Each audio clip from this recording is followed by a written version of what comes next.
Welcome back. So we've just seen Liverpool record their biggest league win of the season. They've just won 4-0 away to Bournemouth down on the south coast to go 5 points clear at the top of the table. I mean, this makes the title race so intriguing right now, does it not, Jermaine? Yeah, it does. I think it's a fantastic win. I think in the first half it didn't look like it was going to be a 4-0 game.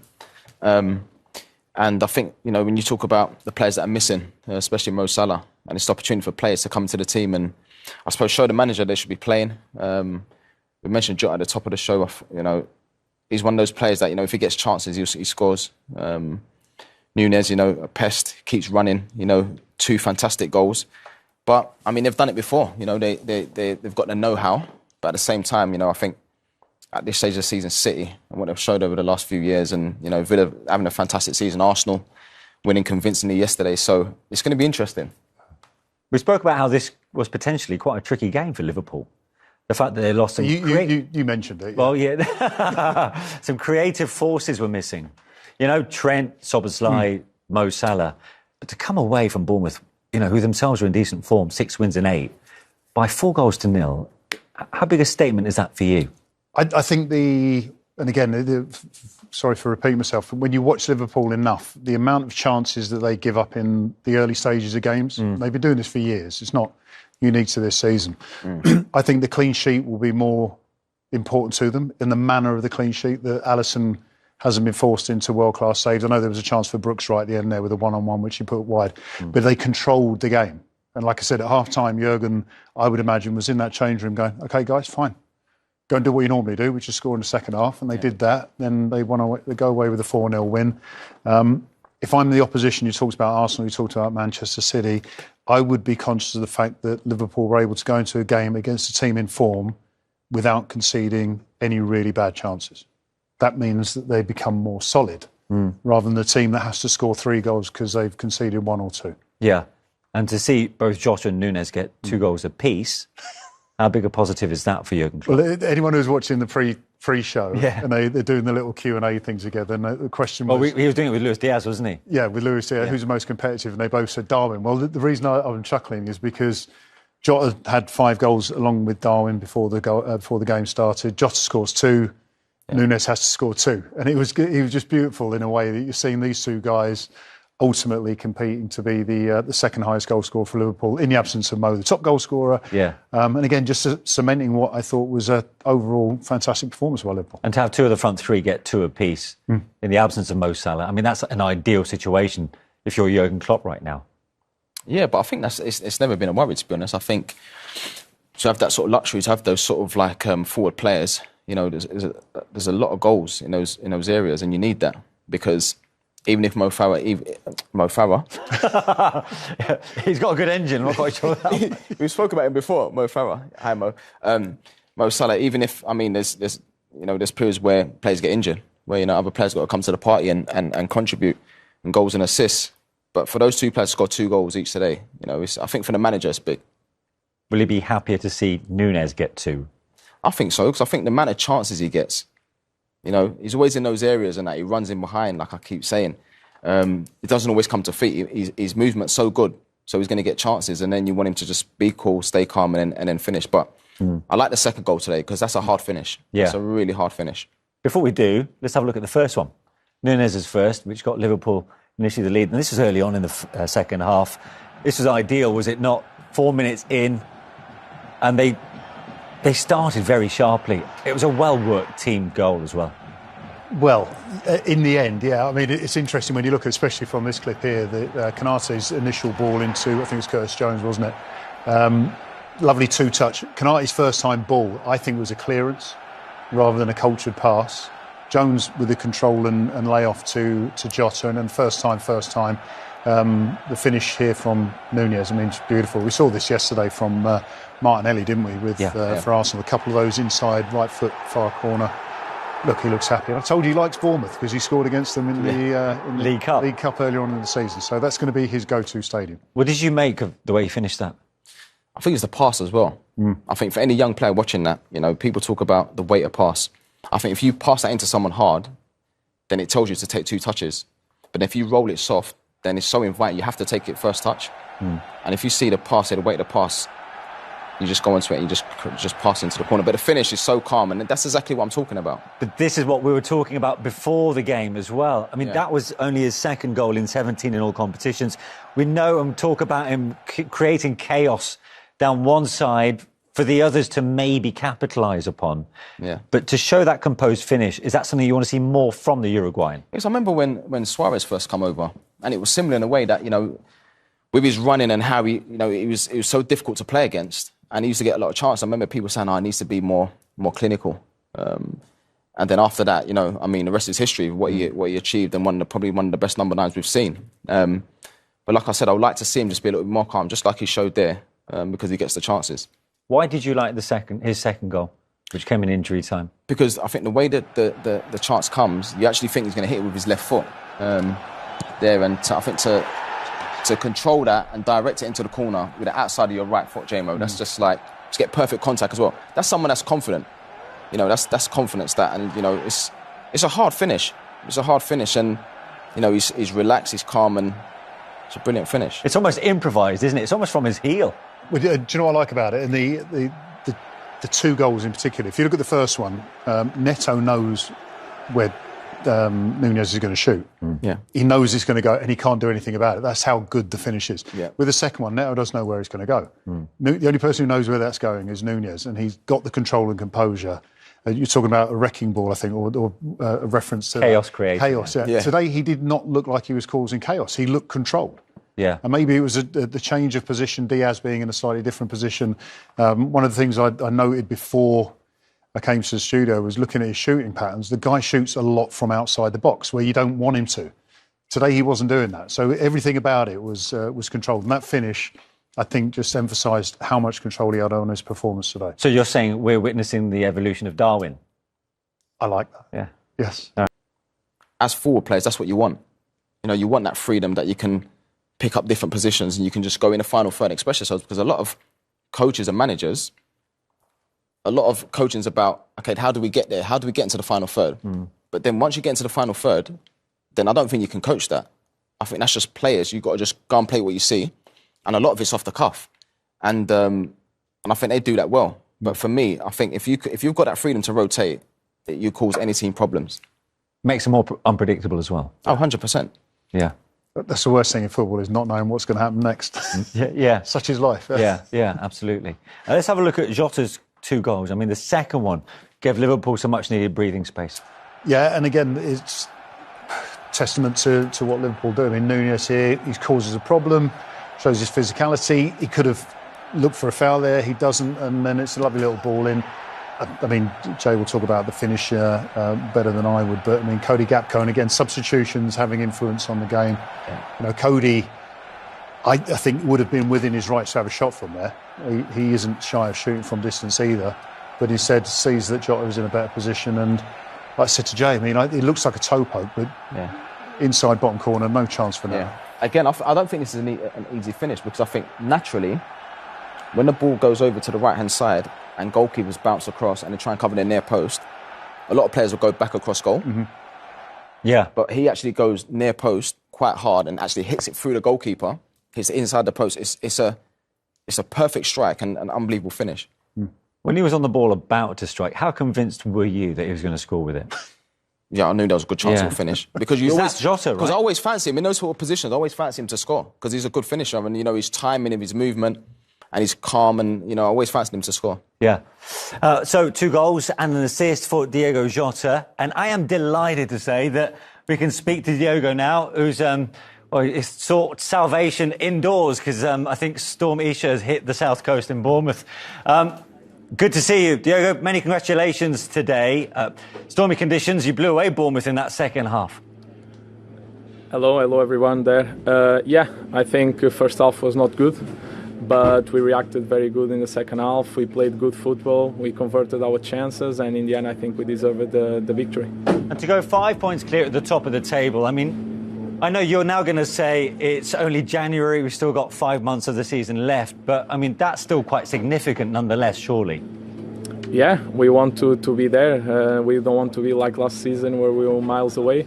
but we know there's still a long way to go, and from now on the games will come thick and fast, and we need to keep going, which is not easy. Hi Diogo, it's David James here. I've just got to ask, well done today, 2 great finishes. Is there a little competition going on between you and Darwin Núñez for goal scorer? Top goal scorer, second goal scorer? No, from me, no. I always try to help the team. I assist him today. I think we were having lunch together and we were talking about scoring goals. I think that helped. And today we score amongst us the goals, and that is great and good for the team. So we need to keep going. Good, we're just going to look over your 2 goals. Diogo, if you don't mind talking us through them. I mean, obviously for 2-0, we're just saying gave yourself obviously a little room for manoeuvre. Núñez making full use of his physicality in the build-up. Yeah, I think I flicked to him in the beginning of the play, and then the pass from Cody, it's great, and I meet the ball very well. The second, I was a bit lucky with the first touch.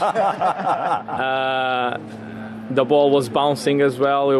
I tried to shoot, but then I was the first to react, and I could score.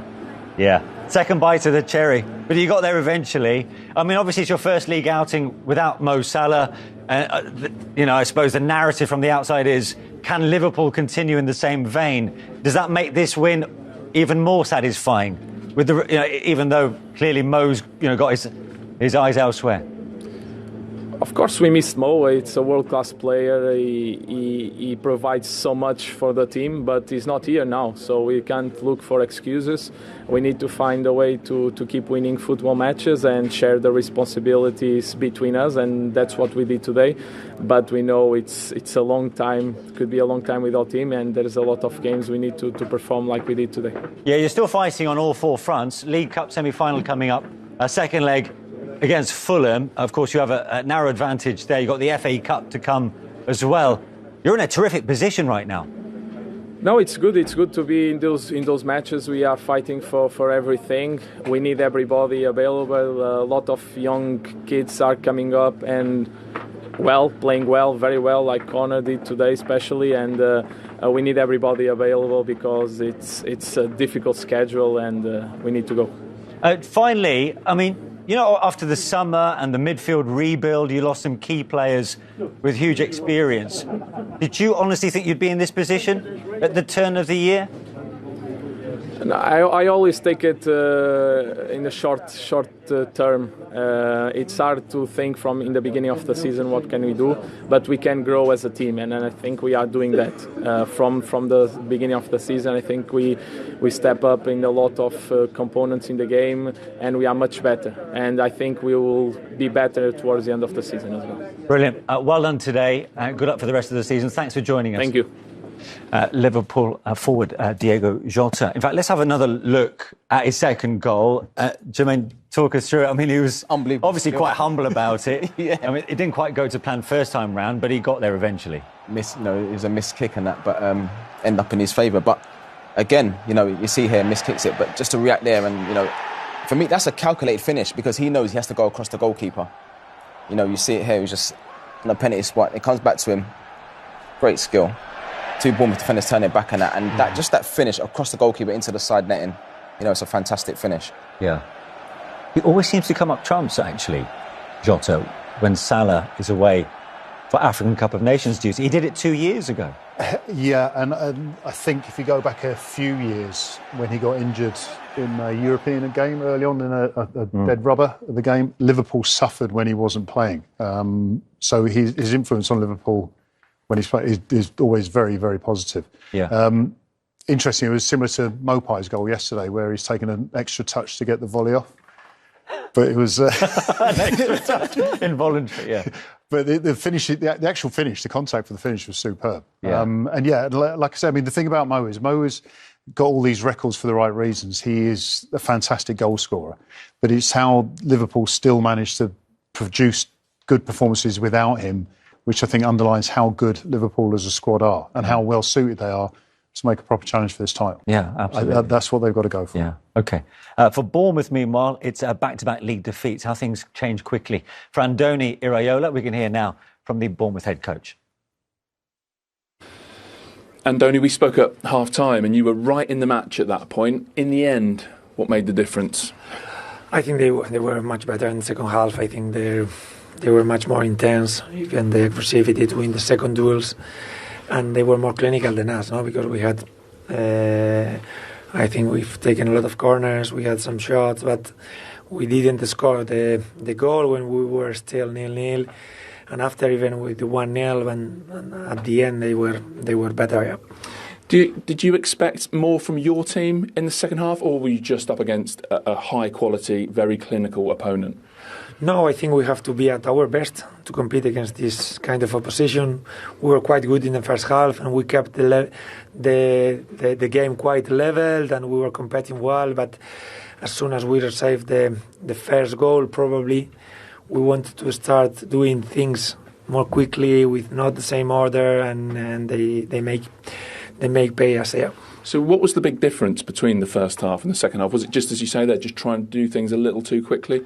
Yeah, and also I think they were more intense. We weren't so aggressive. We didn't make the fouls sometimes that you have to make to stop some of the counters, the transitions, the physicality they put into the game. No, you have to match this. I think we did it for a lot of minutes, but once we didn't keep this physical level, I think they imposed the game. Yeah, and in terms of physicality, it got a bit fractious between the two benches at one point. I think Jurgen Klopp and your fitness coach, did you see what happened there? No, I think they both were complaining, one asking for yellow cards from one side, the other. Things that happen, I think we've congratulated them at the end, and there's no problem. Do you think, I mean, you were very thin, I think you said, in terms of defenders. A lot of guys had to step up. Does that play a part today? Yeah, for us also has been that side a very bad game, because I think we're going to lose Max Aarons. We finished with 10 players. How bad was that with Max? I think he felt something, no? And when you feel something, we were already really, really thin with the fullbacks. Almost all the injuries we have are in this position, and you never know what injuries, but especially with Adam Smith out, with Milos Kerkez out, with Lloyd Kelly, we kind of had him for some minutes. We couldn't put him for more, and now we have to think, because we have another cup game now close, and we will have to see who is available, and especially we're going to be thin in this defensive side. Does that mean you might need to do something in January, even if it's just something short term, get a body or two in? Yeah, probably we'll need some new player, because I think we are thin right now. But I don't know what's going to happen. There's still a lot of days in the market, but it's true that especially in these positions we are right now very, very thin. Thank you for your time. Okay, thank you. Yeah, it doesn't sound like great news for wing-back Max Aarons. Do you think the scoreline in the end was a bit harsh on Bournemouth, Jermaine?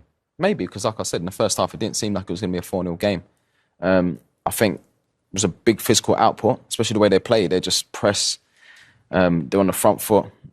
And it's always going to be difficult when you play against teams like Liverpool, because as soon as you concede, it's like 1-2-0. Sometimes you may have to just get back into a shape and try not to, concede another goal and try and see if you can get a chance to probably nick one and try and get back in the game. But, they just continue going, and then Liverpool just picked them off. So it was difficult. But the first half, it was okay, but it didn't seem like it was going to be a 4-0 game. Yeah, on their previous game, you mentioned how against Spurs, they had chances. They just didn't take them.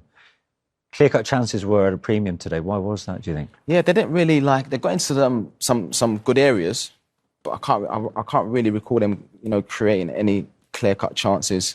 Not really worked the goalkeeper. They've been good of late. Solanke's been on fire. Yeah. I think he's got 11, 12 league goals. But today, for some reason, just weren't happening for him. Yeah. One attempt on target for Bournemouth. Were you surprised with that? Well, yeah, not in the second half, but in the first half. Yeah. As I say, Liverpool traditionally give up a lot of chances in the first half. That's why Alisson's the best in the world, because he usually makes the saves in the first half. But the first half today, hardly anything at all. Second half, I think the chance for Solanke was a shot on target. As you say, you've got a player who's in good form. Is his form because of him creating opportunities, or people give him the ball to create opportunities? I think it's the latter. And today, I think Liverpool defended really, really well. Bradley looked very, very comfortable for his first. That's a positive for Klopp. Yeah, well, this is it. We looked at the game beforehand. Sheffield United and West Ham with a couple of sort of inexperienced this season, at least in the Premier League. Bradley comes in, looks like he'd been there all the time. And I think that, again, it's a testament to what Liverpool have got in their squad. Players come in, look like they've always been there and feel comfortable. Stop Bournemouth from creating chances. There was a few going past the front of the goal, but no one on the end to take advantage of it. So it was just, I think, all over. I think Jurgen would be buzzing with what his team have done today. Yeah, you agree? I think so. I think the overall performance was good. To score 4 goals away from home with the players that are missing that we mentioned, job done. OK.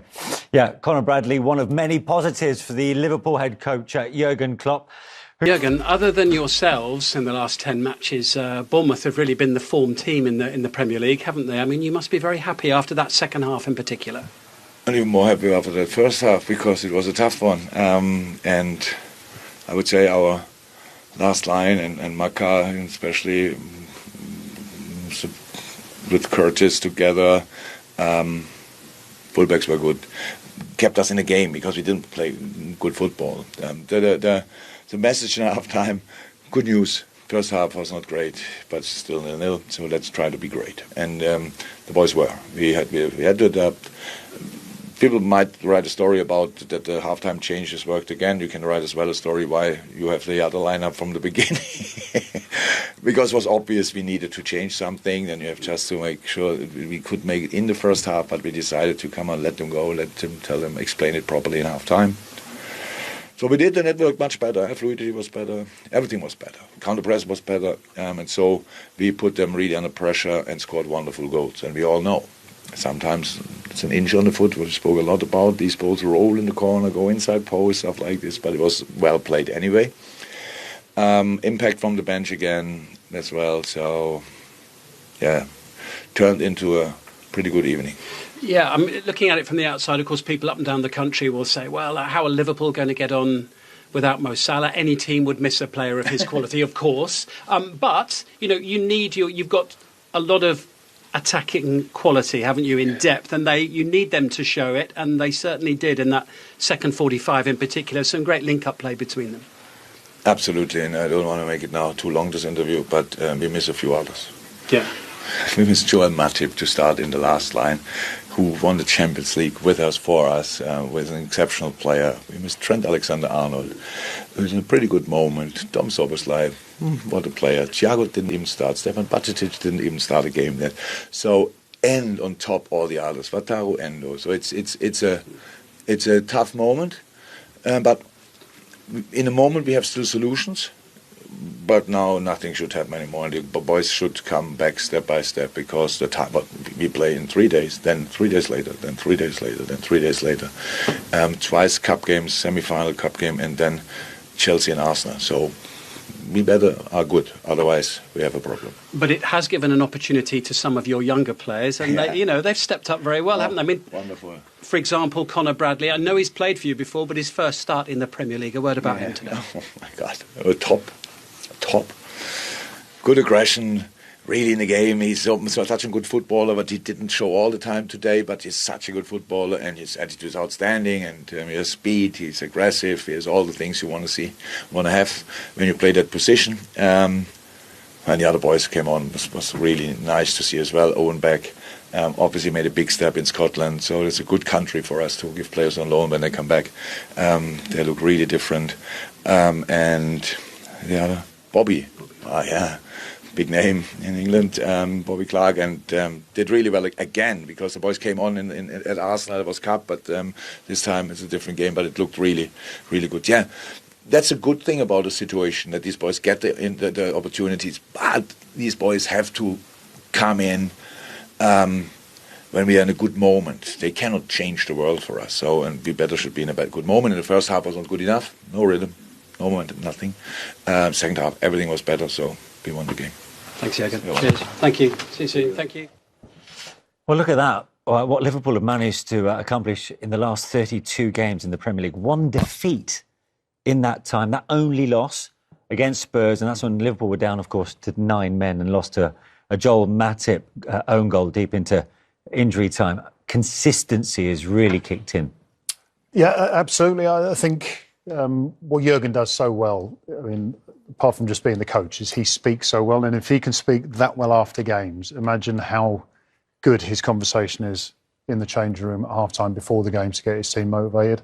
The fact that these young players are coming through, and I think, you can't not mention Man City because of the title race that's ensuing at the moment. Yeah. But where Man City are using young players, Liverpool are using young players, bringing them through. And what I love about both set of groups of players, these young players like Bradley, are coming in and looking like they've been there for ages. Yeah. It just underlines what a good squad Liverpool have got and what a good manager they've got controlling this good squad of players.